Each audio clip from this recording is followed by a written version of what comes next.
Su Biblia en Números, quiero que abra su Biblia, Números 8, ahí quiero que lo tenga. Estamos estudiando el tabernáculo de Moisés que levantó en el desierto. Ese tabernáculo que tenía que tener el diseño como Dios se lo había mostrado, porque es un diseño celestial.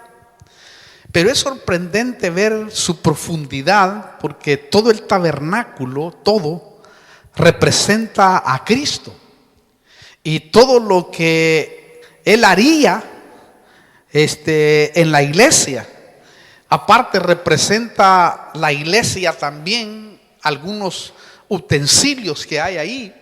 Y es tremendo cuando uno lo aborda el tabernáculo, porque uno siente una sensación maravillosa. A mí me ha estado pasando eso mientras lo he estudiado, y es impresionante realmente. Pensé que era fácil abordarlo, pero me he dado cuenta de que hay tanta revelación, tanta sombra, tanta figura impresionante.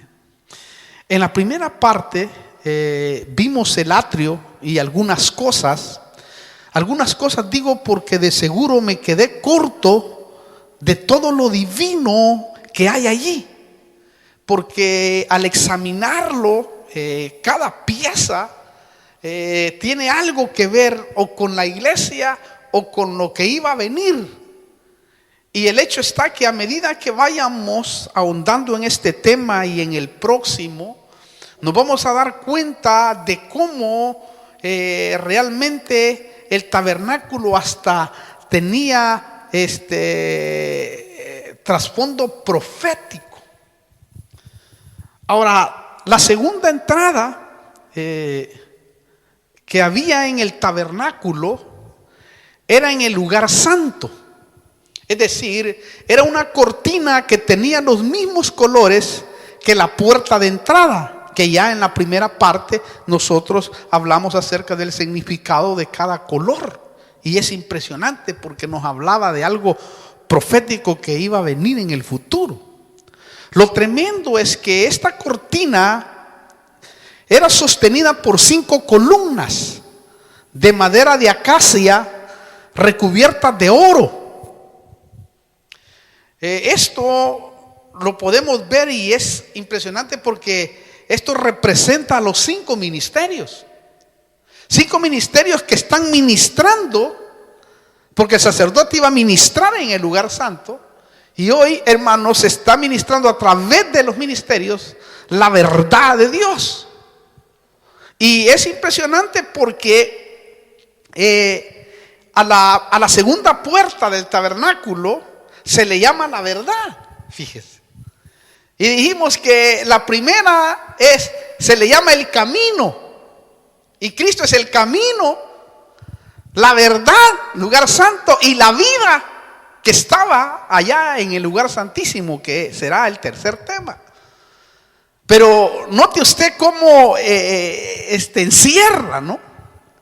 Entonces, los 5 ministerios son los que Dios constituiría en el futuro, para que brillara y dieran a luz la verdad al evangelio. Y fíjese que no es curioso, porque el candelero era el primer objeto en el lugar santo. El que alumbraba a través del candelero, se alumbraba el lugar santo. Y los ministros, los 5 ministerios deben de alumbrar realmente, hermano querido, a Cristo. Lógicamente, también el candelero tiene otros significados, porque el candelero de oro era de oro puro.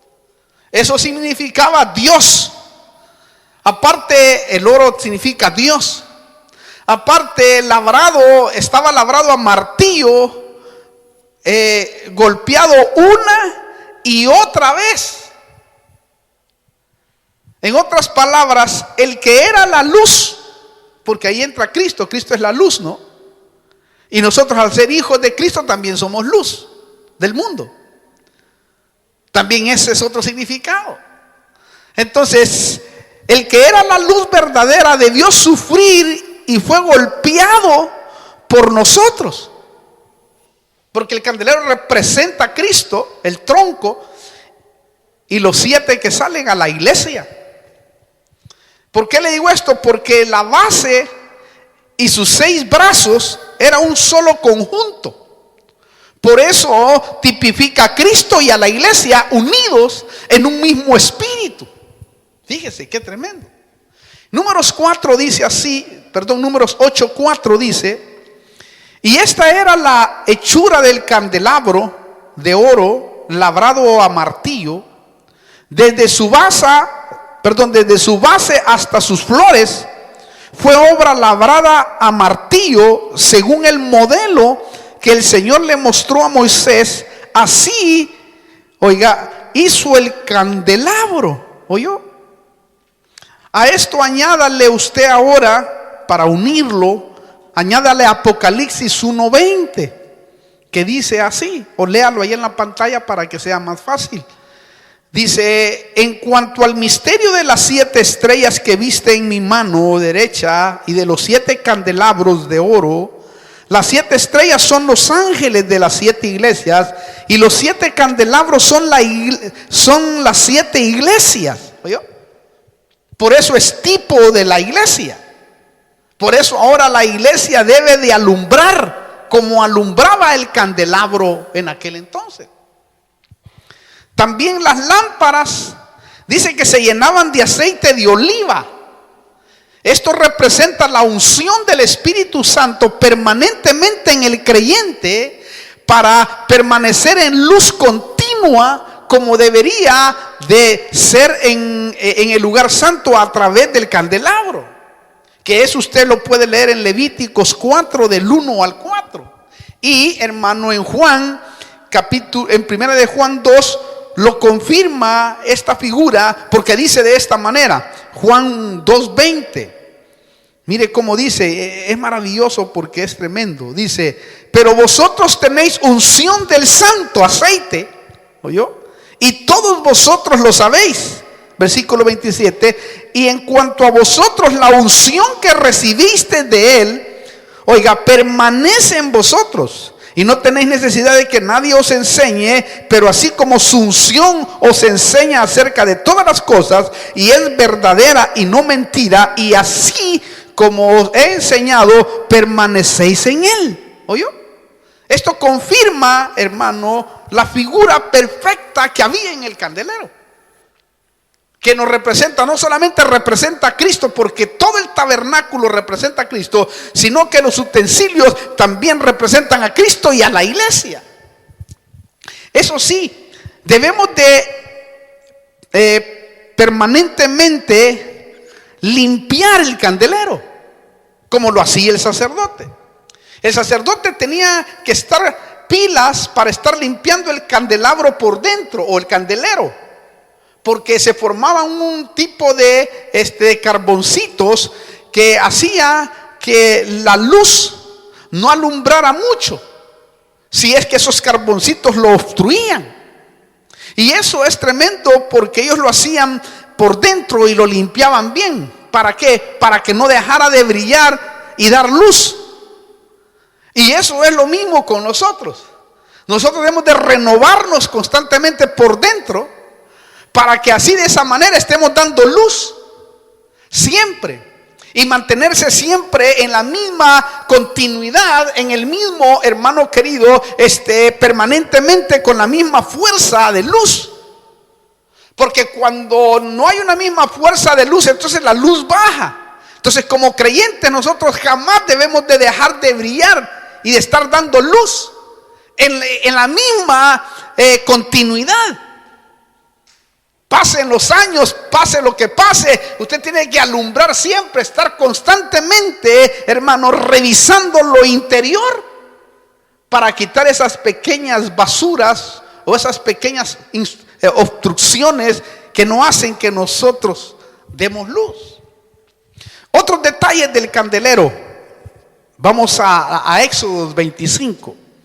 Mire qué tremendo. Mire todos los detalles que hay, hermano. Ojalá usted me entienda, o a veces solo yo me entiendo, pero yo creo que usted entiende. Mire otros detalles. 25:31. Harás además un candelabro de oro puro El candelabro, su base y sus cañas han de hacerse labradas a martillo. Sus copas, sus cálices o sus manzanas y sus flores serán de una pieza con él. ¿Oyó?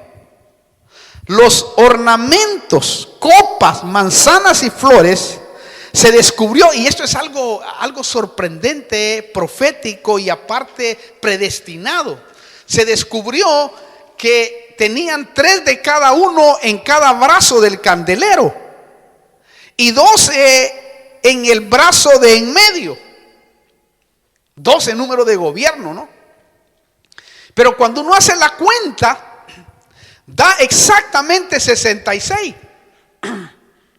Y 66 fueron los libros canonizados que, hermano querido, pertenecen a la Biblia. O sea que eran 66 libros los que tenían que ser canonizados. Hasta en eso hay una representación tremenda.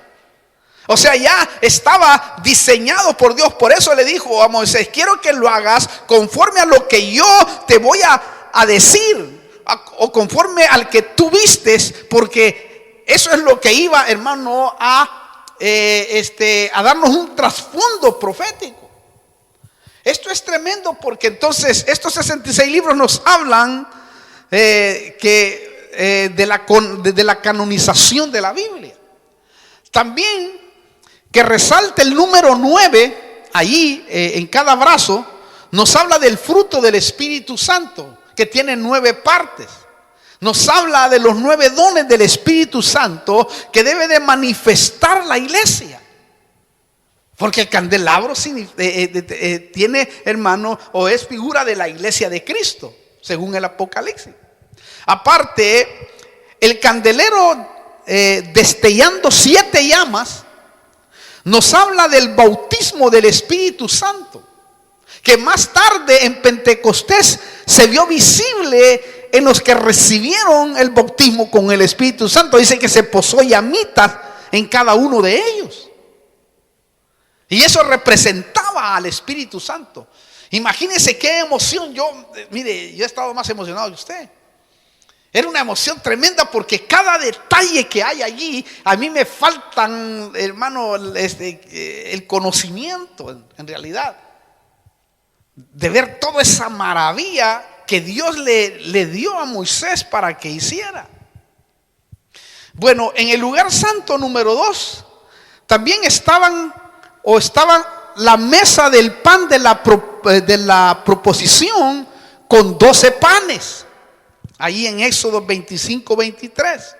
Pero la mesa de oro representa a Cristo, y los 12 panes representa a Israel, uno por cada tribu, porque eso era lo que llevaba el sacerdote. Lo lindo es que así como la mesa lleva el pan, así Cristo lleva el pueblo que Dios tiene en este tiempo para presentárselo a Él. Por eso, porque Cristo nos lleva, entonces Dios se complace. Ahí es donde se complace Dios. Se complace en nosotros, porque es Cristo el que nos está llevando. Si no fuera Cristo el que nos llevara, entonces Dios no se complaciera. También fíjense, cada sábado los panes eran comidos por los sacerdotes.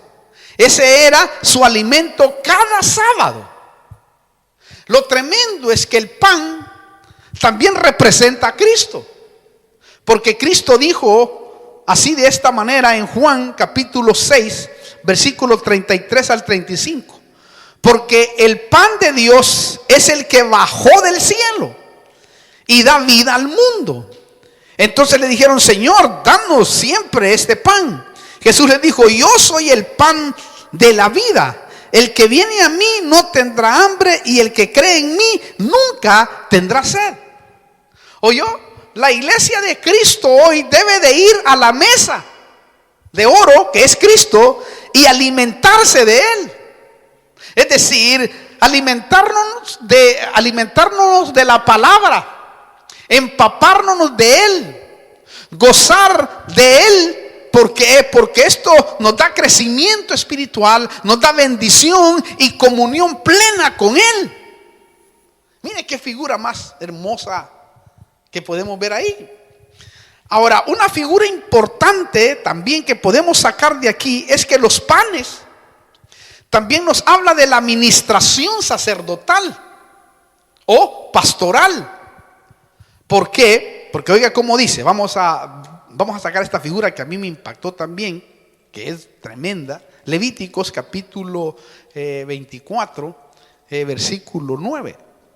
Dice, y será para Aarón y para sus hijos, oiga, y lo comerán en un lugar santo, porque lo tendrá como cosa muy sagrada de las ofrendas encendidas para el Señor por derecho perpetuo.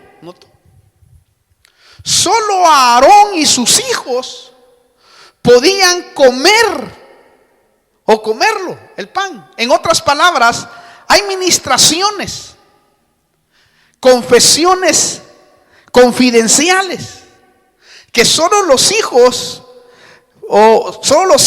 de sacerdotes pueden participar. O sea, de algunas de ellas, porque nos está hablando de ministración. Es decir, el sacerdote se comía 6 panes y los otros 6 panes se los entregaba a Dios. Y de ahí la figura, como le digo, podemos sacar es la administración. Es decir, cuando una oveja confiesa un pecado grave, el pastor debe de oír, comérselo, digerirlo y nunca divulgarlo. Porque por eso es sacerdote que entra al lugar santo. En otras palabras, hacer como el sacerdote lo hacía. Comerse esos 6 panes y 6, como le decía, ofrecérselos a Dios, que es intercesión, oración. Y convertirse como uno en una tumba de ciertos casos en la vida. Lo triste es que cuando tú divulgas los pecados de otros o descubres la desnudez de tus padres, como el hijo de Noé, Cam, atraes juicio divino. Que eso es lo que nos enseña también Noé. Porque usted sabe que los otros hermanos Sem y Jafet cubrieron la desnudez de su padre. Entonces hay gente que está bajo maldición como Cam por no ser cuidadosos. ¿Por qué? Porque eso se ganó de su padre Cam. Cuando uno lee ahí Génesis 9 del 22 al 25. Y mire todo lo que nos enseña, todo lo que encierra es maravilloso. Bueno, también la mesa y los panes representan a Dios como nuestro proveedor para nuestras necesidades por Cristo. Él es el que nos provee por su misericordia. También representa a la palabra, el pan, que nos alimenta diariamente. ¿Por qué? Porque no solo de pan vivirá el hombre, sino de toda palabra que sale de la boca de Dios, sino de todo pan que sale de la boca de Dios. Mire todo lo que podemos extraer de ahí. Lo bello es que hoy en la gracia, como real sacerdocio, el comer el pan, la palabra, nos habla a nosotros, hermano querido, de tener comunión con Dios continuamente en su presencia. Porque esos panes continuamente estaban ahí. Cada sábado se cambiaba, pero cada sábado comía el sacerdote ese pan y le hacía participar a sus hijos. Quiere decir que una administración puede hacer participar uno a los hijos espirituales maduros, como para ayudar quizás al individuo en ese caso de administración. Ahora, en Levíticos 24:9, los panes eran una cosa muy sagrada, como lo es su palabra. Y porque también eran llamados panes de la presencia permanente. Así era llamado en Éxodo 25:30. Entonces los panes de flor de harina, cubiertos de incienso puro, estaban colocados en la mesa bajo la mirada de Dios. Fíjese, Levítico 24 del 5 al 9. Esto es tremendo porque esto nos habla de la humanidad de Cristo, flor de harina. Es decir, de aquel que fue molido por la prueba del sufrimiento y cuya sumisión y obediencia subió hasta el Padre como un incienso puro. Mire qué belleza. Lo más lindo es que a través de la persona adorable Cristo, Dios puede ver a Israel en su unidad, representada en los 12 panes, que es el pacto perpetuo que Dios tiene con Israel. Por eso están siempre a la mirada de Dios. Israel siempre, hermano querido, aunque está ciega, aunque está en estupor, siempre está bajo la mirada de Dios. ¡Qué tremendo! Bueno, también en el lugar santo estaba el altar del incienso, o llamado a menudo el altar de oro. En Éxodos capítulo 45 y 39-38 vamos a leer, dice así: asimismo pondrás el altar de oro para el incienso delante del arca del testimonio, y colocarás la cortina a la entrada del tabernáculo. Éxodos 39-38. El altar de oro, el aceite de la unción, el incienso aromático y la cortina para la entrada de la tienda. Y Números 4:11 también usted lee, y ahí era conocido este altar del incienso como altar de oro. Pero si usted nota, en este altar no se ofrecían holocaustos como en el altar de bronce. En el altar de bronce que estaba en el atrio, ahí sí se ofrecían holocaustos, aquí no.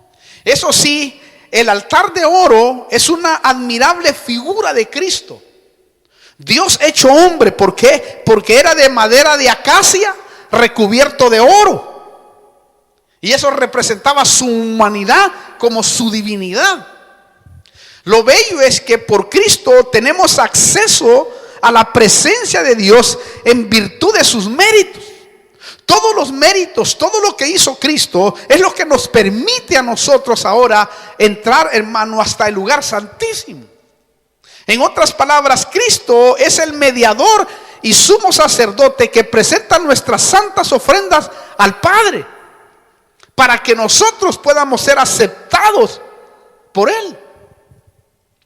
Ahora, mire qué curioso también. Sobre el altar, Aarón, el sacerdote, quemaba el incienso de especies aromáticas, derramando sobre brasas ardientes tomadas del altar de bronce. Pero aquí hay un detalle que quiero que veamos. En Éxodos 37, mire cómo dice. Éxodos 37 dice, y 8, y Aarón quemaba incienso aromático sobre él, lo quemará cada mañana al preparar las lámparas. Y cuando Aarón prepare las lámparas al atardecer, quemará incienso. Habrá incienso perpetuo delante del Señor por todas vuestras generaciones. ¿Oyó? Será un incienso continuo para Dios. Eso es lo que el Señor había pedido. Lo bello es que hoy el creyente forma parte de la familia sacerdotal para quemar incienso espiritual. Porque usted y yo ahora somos real sacerdocio, pueblo santo, adquirido para la gloria de Dios. Es decir, hermano, hoy nosotros podemos dar adoración y alabanza, porque ese es el perfume de olor agradable hoy para el Padre, como lo era el humo que, hermano, subía del altar de oro, de incienso. Nos hablaba de la adoración, nos hablaba de la alabanza y nos hablaba también de la oración, porque quemar incienso tipifica la oración, que purifica Cristo continuamente en el lugar, oiga, santísimo, en una intercesión continua hoy. O sea que hoy el altar de oro, y vamos a explicar esto, es muy importante, el altar del incienso ya no está en el lugar santo, sino que ahora fue traspasado al lugar santísimo por medio de Cristo. O sea, allí Cristo intercede. Hay que leerlo porque muchos aquí han dicho que aquí se equivocó la Biblia, pero fíjense que no. Muchos teólogos dicen que aquí está mal escrito, porque oiga esto, vamos a ver, Hebreos capítulo 9, versículo 3. Dice: y detrás del segundo velo había un tabernáculo llamado el lugar santísimo, oiga esto, el cual tenía el altar de oro, oiga, del incienso, y el arca del pacto cubierta toda de oro, en la cual había una urna de oro que contenía el maná y la vara de Aarón que retoñó y las tablas del pacto. ¿Oyó eso? El altar, note, el altar del incienso está ahora en el lugar santísimo. Y no es que se haya equivocado el que escribió ahí. Como le decía, algunos sugieren que hay una equivocación. ¿Por qué? Porque en el diseño que le dio el Señor a Moisés, hermano, que hiciera el tabernáculo, el altar de oro de incienso estaba en el lugar santo. Pero mire, el altar de oro que dijimos es Cristo, está en el lugar santísimo hoy. Porque su sacrificio, al ser aceptado, directamente entró al lugar santísimo, ya no hecho de manos. Y por eso es una revelación impresionante esa. Bueno, leamos, la Biblia lo declara bien, Hebreos 9, versículo 3, ya leímos, y 4. Ahora mire el versículo 24 del capítulo 9. Porque Cristo no entró en un lugar santo hecho por manos, una representación del verdadero, sino en el cielo mismo, oiga, directamente, para presentarse ahora en la presencia de Dios por nosotros, ¿oyó? Y no para ofrecerse a sí mismo muchas veces, como el sumo sacerdote entra al lugar santísimo cada año con sangre ajena. De otra manera, oiga, le hubiera sido necesario sufrir muchas veces desde la fundación del mundo. Pero ahora, una sola vez en la consumación de los siglos, se ha manifestado para destruir el pecado por el sacrificio de sí mismo. Y así como está decretado que los hombres mueran una sola vez y después el juicio, así también Cristo, oiga, habiendo sido ofrecido una vez para siempre, para llevar los pecados de muchos, aparecerá por segunda vez sin relación con el pecado, para salvación de los que ansiosamente le esperan. ¿Oyó eso? Esto es profético. Aparecerá por segunda vez sin relación al pecado. ¿Qué quiere decir eso? Que cuando venga en su segunda venida, hermano, no viene ya para perdonar pecados, sino para establecer su reino. Porque en la gran tribulación, que es cuando Él va a llegar en su segunda venida, ahí ya no hay salvación, sino rescate para los que están salvos, para los que se quedaron y para el Israel, el pueblo de Dios. Bueno, pero ese sería otro tema. Entonces, el altar de oro o de incienso ya no está en el lugar santo, sino en el lugar santísimo hoy, porque Cristo está intercediendo permanentemente por nosotros. Si Cristo no estuviera permanentemente donde está la presencia de Dios en el lugar santísimo, que lo vamos a entender en el próximo estudio, si no estuviera ahí permanentemente, ya nos hubieran destruido, hermano.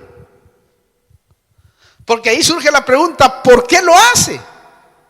Porque la Biblia dice en Apocalipsis 12:10 que Satanás nos acusa de día y nos acusa de noche. O sea, todos los días nos está acusando.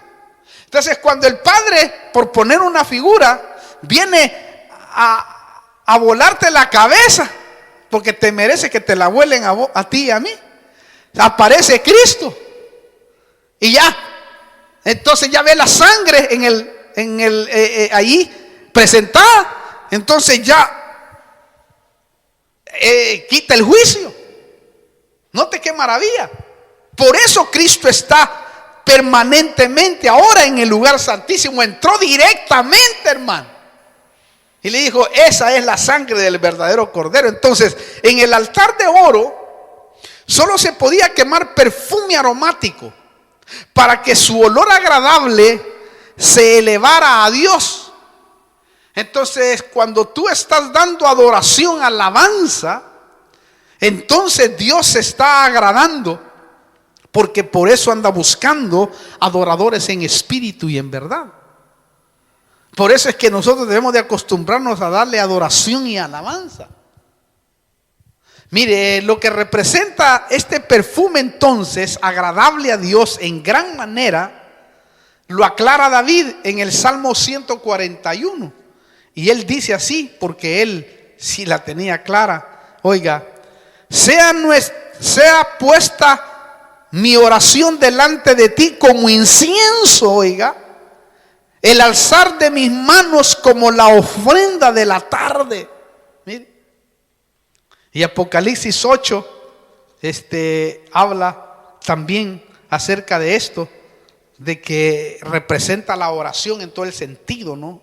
Y la alabanza y la adoración también. Pero mire cómo dice acá, 8:3 de Apocalipsis: otro ángel vino y se paró ante el altar con un incienso de oro, y se le dio mucho incienso para que lo añadiera a las oraciones de todos los santos sobre el altar de oro que estaba delante del trono. ¿Oyó eso?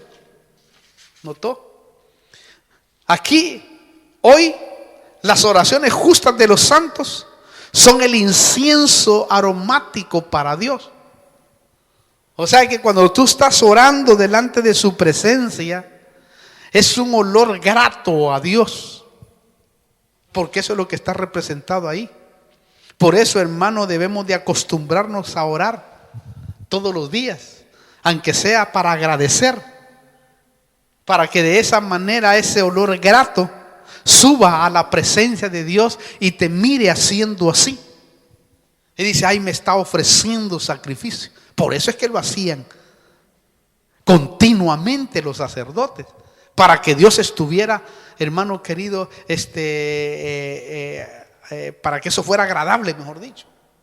Claro, también, como dijimos, la adoración y la alabanza y la gratitud son hoy el perfume agradable para Dios. Hebreos 13 lo confirma. Hebreos 13, 15 al 16. Quiero que lo vea conmigo.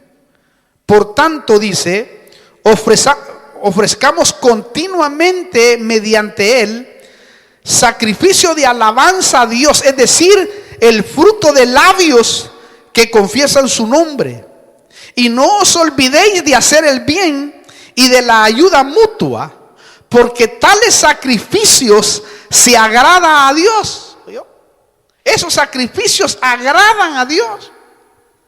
Quiere decir que ahora esos son los sacrificios que debemos de dar espiritualmente, porque esa es la figura que nos está mostrando acá. Entonces podemos decir que en la presencia del altar, Cristo, debemos de ofrecernos para que el Espíritu Santo lleve nuestras oraciones y nuestras acciones de gracias a Dios. O sea que cuando estamos nosotros ofreciéndonos en alabanza, en adoración y oración, eso es llevado y presentado, hermano, delante de la presencia de Dios en el lugar santísimo del cielo. Y ahí es donde tú, hermano querido, eres aceptado por Cristo, por la presencia que, hermano, Cristo lleva hacia el Padre. ¿Por qué le digo esto? Porque si por Cristo nuestras oraciones, o sea, si por Cristo no fuera así, nuestras oraciones no fueran purificadas ni santificadas, ni sería agradable a Dios si es que no lo hiciera así. O sea, Cristo es el que santifica mejor dicho, la ofrenda, y es el que purifica para que nuestro Padre, el Padre del cielo, acepte eso. Por eso es que primera de Pedro 2 lo dice claro cuando dice así. Primera de Pedro 2:5 dice: también vosotros, como piedras vivas, sed edificados como casa espiritual para un sacerdote santo, oiga, para ofrecer sacrificios espirituales aceptables a Dios. ¿Pero por qué? Por medio de Jesucristo. ¿Oyó eso? Solo por medio de Jesús es la única entrada para que nuestros sacrificios espirituales sean agradables a Dios y encontremos el descanso para nuestras almas. Porque todo el punto que hay allí descrito allí en el tabernáculo con respecto a los altares es para que encontráramos descanso. Porque en el atrio no había silla, como le decíamos en la primera parte. Por lo tanto, el sacerdote no podía descansar. Pero hoy con Cristo sí podemos descansar. Y a mí me impacta porque David habló proféticamente, yo lo veo de esa manera, habló proféticamente con respecto a eso cuando dijo así. Porque David era un hombre que conocía verdaderamente la gracia. Y mire cómo dice David en el Salmo 84:3.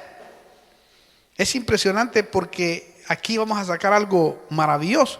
Dice: aún el ave ha hallado casa y la golondrina nido para sí, donde poner sus polluelos, sus altares. Oiga, oh Señor de los ejércitos, Rey mío y Dios mío. Otra interpretación lo pone mucho mejor y es la que le quiero leer. Dice: hay descanso cerca de tus altares, oh Jehová de los ejércitos, Rey mío y Dios mío. ¿Oyó? La palabra altares aquí impacta porque está en plural. ¿Por qué? Porque hay dos altares. En otras palabras espirituales, David, que conocía la gracia, estaba diciendo algo profético ahí que iba a suceder en el futuro, porque recuerde que David en los salmos profetizaba, hablaba de lo que iba a suceder en el futuro cuando Dios, hermano, lo llamó, que cuando él tenía comunión con Dios, o cuando agarraba el arpa y empezaba a cantar proféticamente, hermano. Y aquí impacta eso. A mí me impactó, y meditando yo, miraba yo a David, hermano, que conocía la gracia, que estaba profetizando. ¿Por qué? Porque primero la persona encontraría descanso junto al altar de bronce.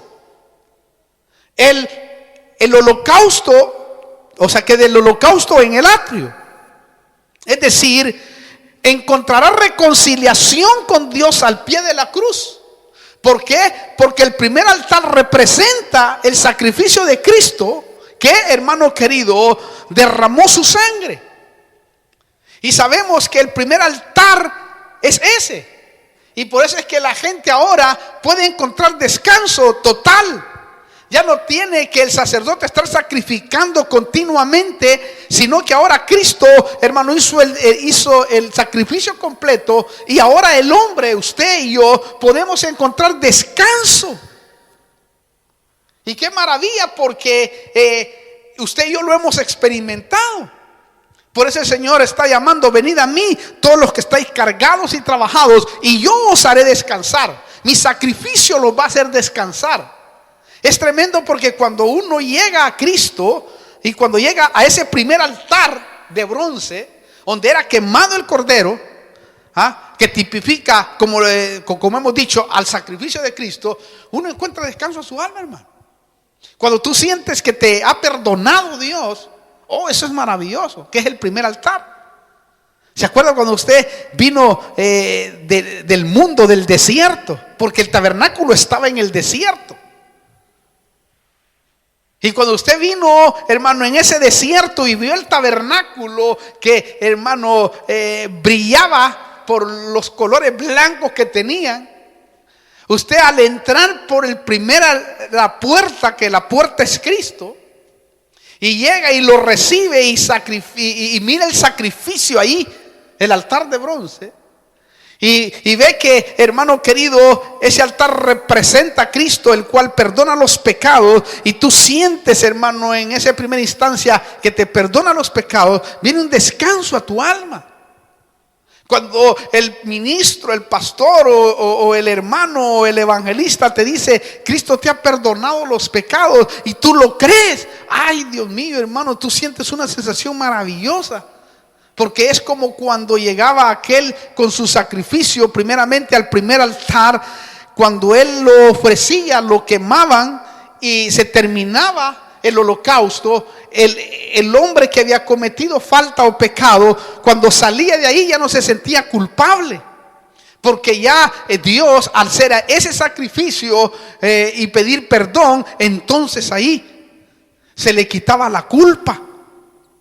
Por eso tenía que entrar adentro. Pero lo tremendo es que después, en el segundo altar, también se encuentra descanso junto a ese altar del incienso, en oración y adoración, porque representa oración y adoración. Y cuando tú, hermano, le estás dando adoración y adoración a Dios, y alabanza también a Dios, puedes encontrar descanso, porque te descargas.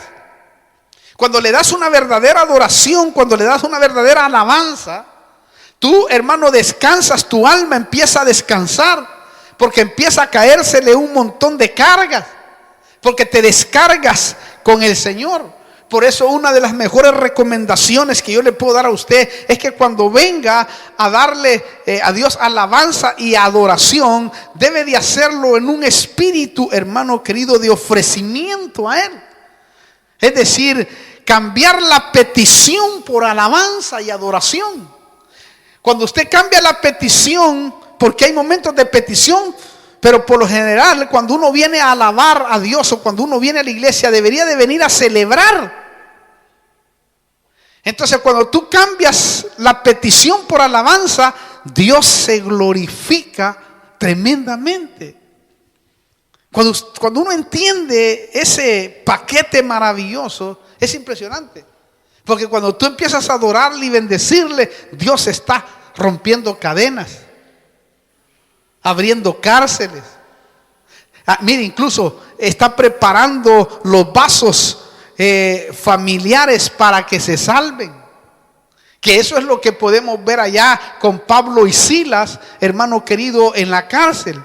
Cuando ellos empezaron, hermano, a adorar en el altar de oro del incienso espiritual, allá en medio de la cárcel, dice la Biblia, y usted lo sabe, que se rompieron las cadenas, se abrieron las puertas de la cárcel de los presos, se salvó el carcelero de Filipos, metieron a todos, hermano, los de la familia del carcelero, los metieron al bautismo de agua, o sea, a la fuente ahí, que estaba en el atrio, hermano, que representa el bautismo de agua. O sea, note usted qué tremendo es esto. Entonces, en el segundo altar vas a encontrar descanso a través de la alabanza. Pablo lo encontró con Silas. ¿Se acuerda? Estaban todos golpeados, estaban heridos porque los habían azotado, llenos de dolor, hermano. Sin embargo, cuando Pablo entendió, o mejor dicho, cuando Pablo empezó a pensar, le dijo a Silas: mira, adorémoslos, démosle perfume agradable a Dios, hermano. Y ahí vimos nosotros el resultado. Entonces, para que el hombre pueda encontrar descanso para su alma, debe de venir a Cristo. Y luego de eso se va a producir el gozo de la salvación, que es en el altar del incienso. Porque cuando viene la salvación, entonces se produce gozo. ¿Me entiende? Entonces uno debe de entrar no solamente a la puerta del tabernáculo, o sea, la primera puerta, que es el camino, sino que a medida que vaya, hermano, creciendo, entra a otro nivel, entrar al lugar santo, para que ahí pueda, hermano, disfrutar de lo que hay adentro de ahí. Y luego de lo que está ahí, entrar al otro nivel, que ya es un nivel, hermano, maravilloso, que se le llama el lugar santísimo. Lo tremendo es que ahora nosotros podemos entrar al lugar santísimo, porque el velo, después lo explicaremos, se rasgó de arriba abajo. Y ahora todo aquel que desea entrar ahí, a través de Cristo puede entrar, porque ahora te hicieron sacerdote para ministrar en el lugar santo. Entonces todas estas cosas maravillosas y bellas representan, hermano querido, a Cristo. Entonces el hombre hoy, el que no tiene a Cristo, y yo voy a orar, debería de venir al altar de bronce primero a reconocer a Cristo. Por eso le publicamos a Cristo, por eso le hablamos de Cristo, y por eso es que Cristo aún todavía está, hermano, esperando a su pueblo. Por eso hoy vamos a orar primeramente por los que están viéndonos por YouTube, y luego vamos a orar por los que están acá. Ayúdeme a orar, hermano. Vamos a orar. Usted que está ahí, quizás nos está viendo en este día, y quizás no conoce al Señor, quizás no sabe de ese sacrificio maravilloso que el Señor, el Padre, dejó plasmado en el Antiguo Testamento. Ahí lo dejó para que ahora el hombre pudiera verlo. Hoy lo podemos ver nosotros, porque ya se dieron los acontecimientos. Por eso nosotros le invitamos a usted que está ahí a que entre por ese camino, porque el mismo Cristo le dijo: yo soy el camino, el atrio, yo soy la verdad, el lugar santo, y yo soy la vida, el lugar santísimo. Y nadie va al Padre por ningún otro medio, sino solamente por Jesucristo. Por eso hoy le invitamos a usted, que este es el camino más maravilloso que el hombre puede experimentar. Si usted quiere recibir a Cristo, yo voy a orar por usted. Lo único que debe de hacer es repetir esta oración. Decir: Señor Jesús, vengo delante de tu presencia. Perdona mis pecados, borra mis rebeliones, entra a mi corazón y hazme una nueva criatura. Acepto, recibo ese sacrificio que tú hiciste en la cruz del Calvario, y este día me entrego con todo mi corazón delante de ti, en el nombre de Jesús, amén.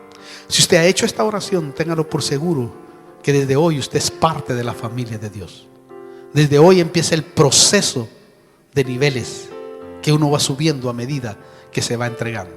Si usted quiere visitarnos, si usted quiere escribirnos, escríbanos, ahí está el mail, y así de esa manera podamos estar en contacto. Y si usted vive por acá en la Argentina, aquí también usted puede encontrarse con nosotros a través de la iglesia. Así también vamos a orar por usted que está quizás caído, quizás ahí se fue de la iglesia, o quizás cayó en pecado, o quizás el enemigo lo engañó. Déjeme decirle que Cristo está restaurando, restituyendo y está levantando a los pródigos que están caídos. Y en este último tiempo Dios va a restituir todas aquellas cosas que Satanás se robó. Pero permítame orar por usted. Si usted quiere reconciliarse, reconcíliese, pídale perdón a Dios. Dígale: Señor, aquí estoy, Padre, me reconcilio, volveré a la casa así como el pródigo, y trabajaré aún más de lo que hice en el pasado, y Dios se glorificará en su vida. Y usted que esté enfermo, vamos a hacer esta oración también, que va incluido para todos los que están acá. Oremos. Padre, venimos delante de tu presencia, orando por cada uno de aquellos, oh Dios del cielo, que está recibiendo tu nombre. Escríbelo en el libro de la vida, Señor, y que a partir de hoy, Padre, pueda sentir esa sensación linda y hermosa que nosotros sentimos cuando se nos quitó el peso del pecado, Señor. Señor, que en el nombre de Jesús pueda cada uno de aquellos que está recibiendo encontrar ese descanso en tus altares, para que en el nombre de Cristo Jesús tu nombre sea glorificado. También aquellos que están caídos, que se han apartado del Evangelio por diferentes situaciones, Señor, glorifícate en sus vidas, reaviva su espíritu para que de nuevo, Señor, puedan volver a retomar este camino maravilloso que es el único que nos puede llevar al cielo. Padre, en el nombre de Jesús también venimos orando por aquellos que están enfermos, aquellos que están ahí imposibilitados con enfermedades terminales. Pues en el nombre de Jesucristo, Señor, usted que está ahí estas ondas pueden llegar ahí. Ponga su mano ahí donde tenga el dolor, donde tenga su enfermedad, o donde los médicos hayan dicho que está su afección. Pues déjeme decirle que en el nombre de Jesús, ahora le ministramos sanidad para la gloria y la honra de Cristo. En el nombre de Jesús, y también para todos los que están acá, para la gloria y la honra de Cristo Jesús. Así lo declaramos, Señor. Declaramos sanidad en esas enfermedades, dolores en el cuerpo, Padre. En el nombre de Cristo, ahora reciba en el nombre de Jesús esta unción para la gloria de Cristo Jesús. Amén y amén. Gloria a Dios.